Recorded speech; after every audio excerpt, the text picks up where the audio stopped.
Welcome to Bass Habits episode number 77. The time has finally come. They're one of the biggest bands of the moment and they can no longer be ignored. Today we're going to talk about Maneskin and their bass player, Victoria. Before we go on, I'm taking 30 seconds to talk about today's video sponsor, Tomplay. Tomplay is an interactive sheet music app which allows you to learn music using a score that scrolls automatically on the screen along high quality recordings. For example, let's say you want to learn how to play Smoke on the Water. You enter the app, select the song, choose notes or tablatures or both, and bam, you're playing along. You can adapt the tempo, you can add custom annotations and print the score with the annotations included. You can also record and re-listen to your performance. Tomplay is offering now a 14-day free trial, so make sure you hit the link in the description and check it out. Unless you've been living under a rock for the past 3 years, you must be aware of who Maneskin are. The band literally exploded in 2021 after winning the Eurovision contest, and since then reached stardom, playing packed arenas all around the planet, headlining festivals and opening for some of the biggest bands in the world, including the Rolling Stones. Not bad for a bunch of 20 years olds. At the center of the band is Maneskin Groove Master and my fellow countrywoman Victoria, who is also the first European musician to make it to this series. Though she might be known mainly for her persona and stage antics, her simple yet effective bass style is the cornerstone of the music of the Italian combo. To begin with, the bass is obnoxiously loud in each and every song. You thought Primus had a loud bass guitar? Well, listen to Maneskin.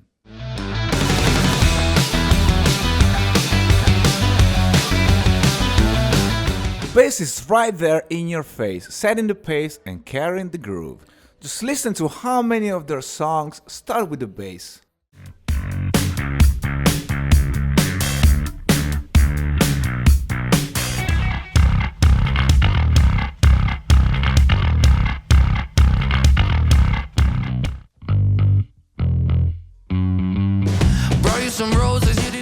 In my opinion, a big part of their success is down to how well the band adapts to non-rock modern music standards, which I believe is due to three main factors.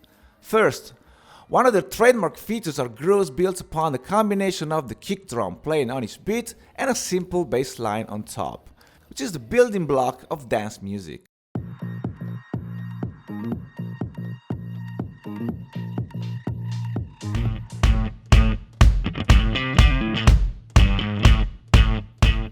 The number of songs that use this formula is ridiculous. It's pretty much in every single. I wanna fuck, let's get too much.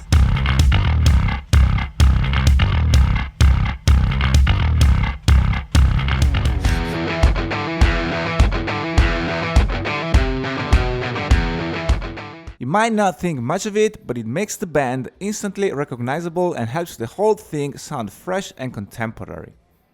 Another overlooked factor is the way the lead vocals are constructed, often using very fast and almost spoken lines that clearly draw from rap music, which is probably the most popular style of music today. Now I'm in town breaking down, thinking I'm making a new song, playing a different show every night, I never knew a crowd that's new now. Child see me life is great now.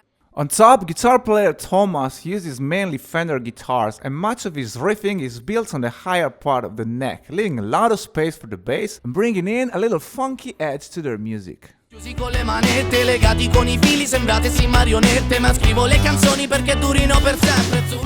Guitar solos are sporadic and most of the songs are well under 3 minutes, which is crucial to be competitive in nowadays music. These elements, combined with the rock and roll raw energy attitude, are what make Maneskin the example of the perfect adaptation of an old and overused format to modern standards. And it's probably one of the reasons why their music is so popular among young kids. Because in a way, it sounds like stuff they associate with something cool instead of something that sounds and looks like what their parents listen to. You can say it's rock and roll in disguise. Influenced by Tina Weymouth and Kim Gordon, Victoria mainly uses MPEG SVTs on a Dan Electro 58 Longhorn bass. although previously she used to prefer a Fender Jazz bass, and it was not uncommon to see her playing a Fender Precision as well, which I think is what she uses in the studio. The Danelectro choice is probably dictated by the lower weight and dimensions of the latter, which being a short scale bass, gives her the freedom to move a lot while playing.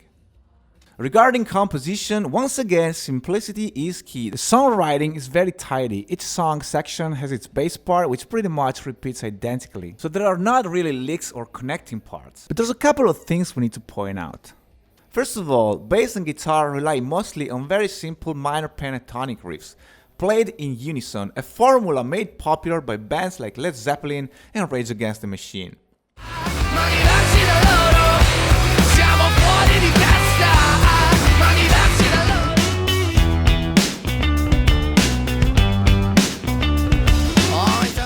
When it comes to Victoria's bass, there's one dominating element in pretty much each of her lines: the use of the natural minor scale with a strong accent on the flat sixth, which I like to call the Aeolian note.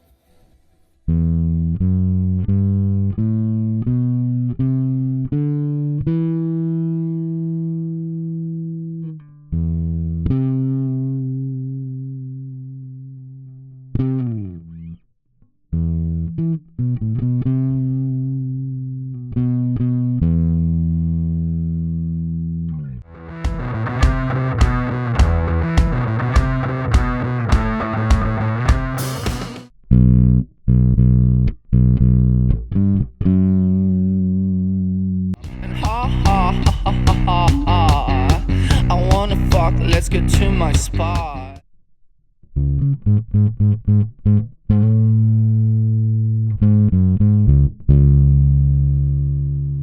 Love you since this morning, no, just for aesthetic. I wanna touch your body so fucking.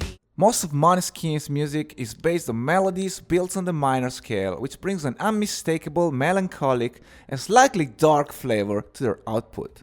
The last recurring thing we need to point out is the tendency to use descending scales and chord progressions rather than ascending ones, one more element that gives a slight twist of sadness to their compositions.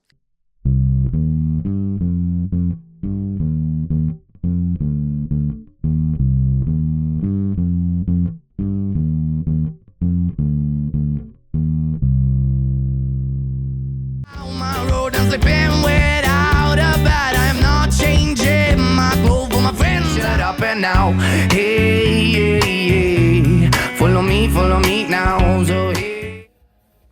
A lot of people like Maneskin and a lot of people do hate them. In Italy especially, they seem to get a lot of hate from the rock community, and to be honest, I don't see why. They might not be the most skilled musicians on the planet, they surely have a team of people working with them, and maybe they don't play 100% live, but so what?